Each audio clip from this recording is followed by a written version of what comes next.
The James Nnaji news, drafted in 2023. The Knicks have his rights. He's been playing overseas, has not yet signed or played in the NBA, but he just signed with Baylor. And he's going to be suiting up for them starting in January. And this is a big thing in the college basketball world right now with a pro going to college. For people listening to this podcast that might be a little bit unclear on how this has happened, can you explain what's the mechanism and the rules behind the NCAA allowing James Nnaji to be able to play in college basketball mid-year, joining in with Baylor? Yeah, so the NCAA is basically acknowledging the fact that everybody is professional now. There's almost every player in high major basketball makes, six figures. Some of them make seven figures. We're hearing, guys making $4 to $5 million per year. So, when this came out, everybody was like, oh my God, how is a professional basketball player going to play college basketball now? And I'm just thinking to myself, like, people haven't really been paying attention the last few years because everybody is a pro and a lot of guys have made a lot more money than James Nnaji. I mean, it's not just college players that are professionals now. There are also high school players who are pros. Guys like AJ DeBonza, Darren Peterson, they were paid significant amounts of money to attend their prep schools. And they made a ton of money in marketing at the same time. And so these guys came into college already millionaires. And so I just don't really see the difference between a James Nnaji, who played last year in Turkey, was a bench player in the EuroLeague, 21 years old. When you're talking about guys like Chad Baker-Mazara at USC, who's 26 years old, you're talking about Ramel Bethia at Green Bay, who's 29 years old. So I don't really understand the outrage, to be honest with you, why, the fact that he was drafted 3 years ago, the NCAA is looking at that and they're saying it doesn't matter. He wasn't under our umbrella when he entered the draft, when he failed to withdraw from the draft. Now, they have their own different rules for guys testing the waters. If you enter the NBA draft and you do not withdraw your name, within 10 days of the NBA combine completing, you are ineligible to play college basketball. Now, is somebody going to test that this year and maybe say, I'm going to take this till the very end?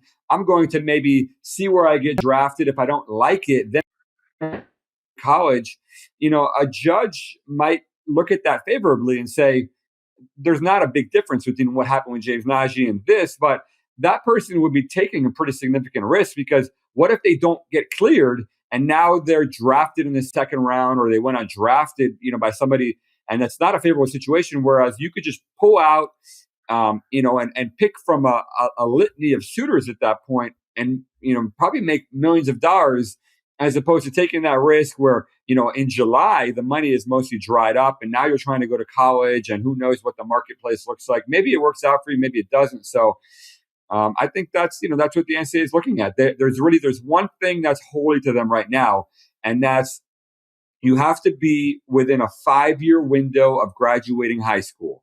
That's the only thing that they care about. So if you graduated high school in 2022 or later, then you are okay to go back and play college basketball. And I think we're going to see, guys who are in the G League right now, guys who are on two-ways, guys that already went through the draft, potentially even trying to test that this spring and go back to college basketball because they're within that 5-year rule. But then you hear guys like Tom Izzo say, well, I'm going to call Magic Johnson and see if he wants to play. Or I want to call Miles Bridges and Gary Harris and all these guys.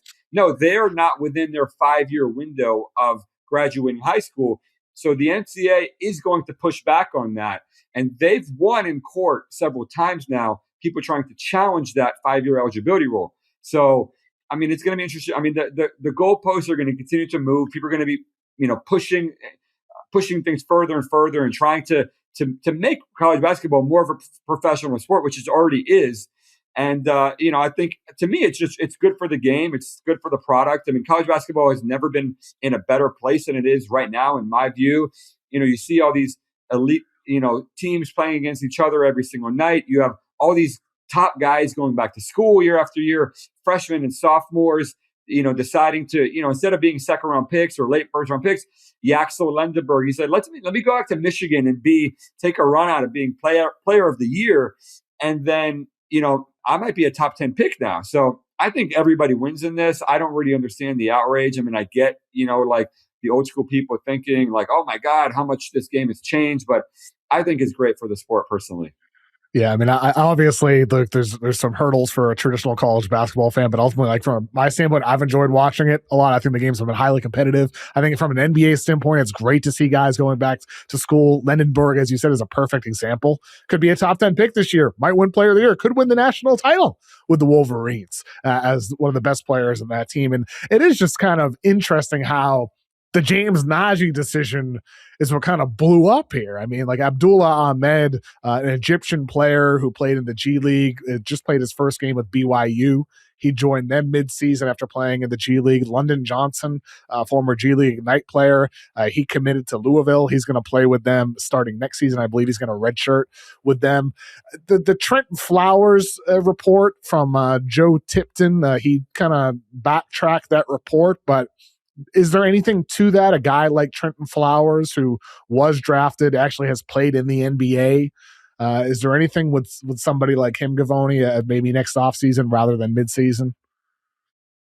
Yeah, I mean, if Trenton Flowers is in the NBA and the Chicago Bulls want to hold on to him next year, I can't see him taking a step backwards and going to play college basketball. But if he gets waived by the Bulls and he's a free agent, I fully expect him to explore playing college basketball. And I think he has a very strong case for himself to enroll and to be cleared, because I don't personally see a big difference between, Trenton Flowers playing on a two-way and JT Toppin playing at Texas Tech making $4 million. Like it just, yes, it's a little bit jarring to people. Like, oh my God, he played these garbage time minutes in the NBA. But I think if, it's just not going to withhold scrutiny, legally, because there is no difference between the NBA and the EuroLeague and the G League. These are all professional leagues. These guys are all professional players. They're all getting really well compensated. And I think that's just how it's going to go moving forward here. What kind of feedback do you get from NBA executives and general managers about the state of college basketball right now? Are they viewing it as a positive as well? I mean, they are trying to understand where they fit into this new normal.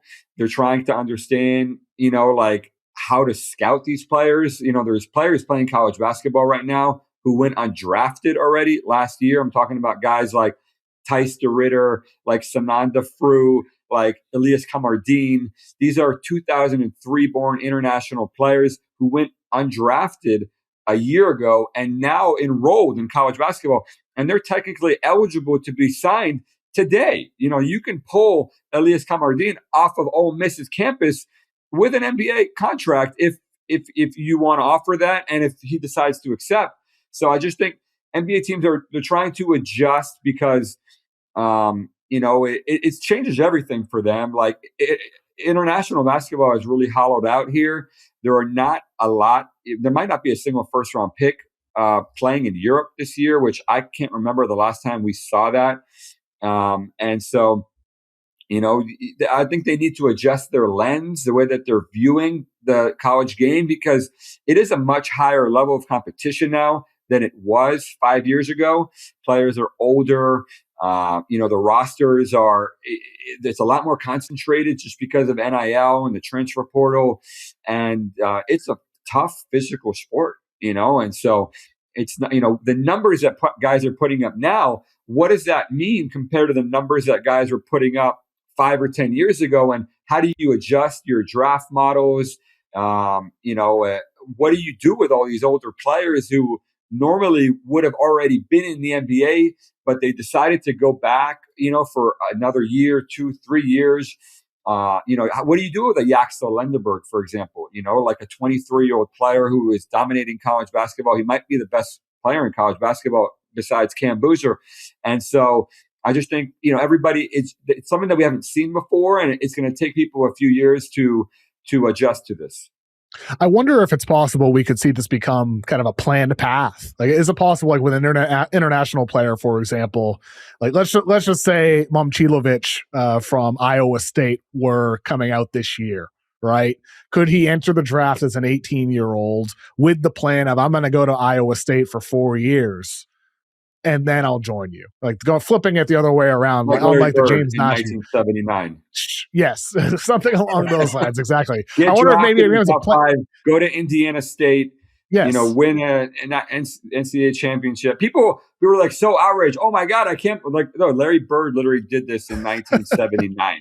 So this is not new. This happens in baseball. This happens in hockey. This happens in a lot of other sports. I think we have to get a better idea of the rules, like, can Momcilovic go through the draft, be a second round pick, or go undrafted, and then go back to college? Right now the rules say no. An international player is different. So maybe, like Luigi Swigo or someone like that decides, but he's not going to go undrafted. And so, I think what's going to sort everything out is that, like, all these guys want to be in the NBA. Yes, the money is incredible in college, but you also, the big money in the NBA comes from playing 3 or 4 years in the league. If you're a second round pick, especially if you're a first round pick, you get to that second contract. That's where you really, really get paid. And so to delay that by 4 years, I think people are gonna hesitate, to do that. But it's an interesting concept, and I think it would be interesting. Like, what if every freshman in college basketball entered this year's draft? 99% of them go undrafted. And then all these guys are going to be free agents, like as sophomores and juniors. And then they can really say, like, where am I going to go? Do I want to go to the Lakers? I want to go to the Warriors. I want to play for the Knicks.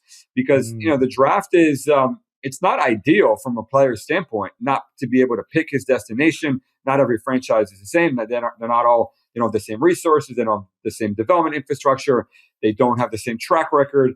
And so, it's an interesting concept, but I think it comes with huge risk, because what if you can't go back to college and now you went undrafted? Like, what are you going to do then? You're going to go play in the G League, on an Exhibit 10 contract? That's obviously not ideal. It'd be interesting to see how that pans out. But what you just said, if every freshman entered the league, obviously there's only 2 rounds in the draft, so a lot of them are going undrafted. Has there been like any rumblings of something like that? Have you talked to teams or college teams and they say, well, what's stopping them from doing this? Or is that just you kind of spitballing right there? That's just me spitballing. Yeah. No, It's just like, it's the concept to think about, like, it's basically you break the draft system that way. Yes. Exactly. And then you're going to, because a lot of guys, they don't get good until like they're sophomores, juniors, seniors.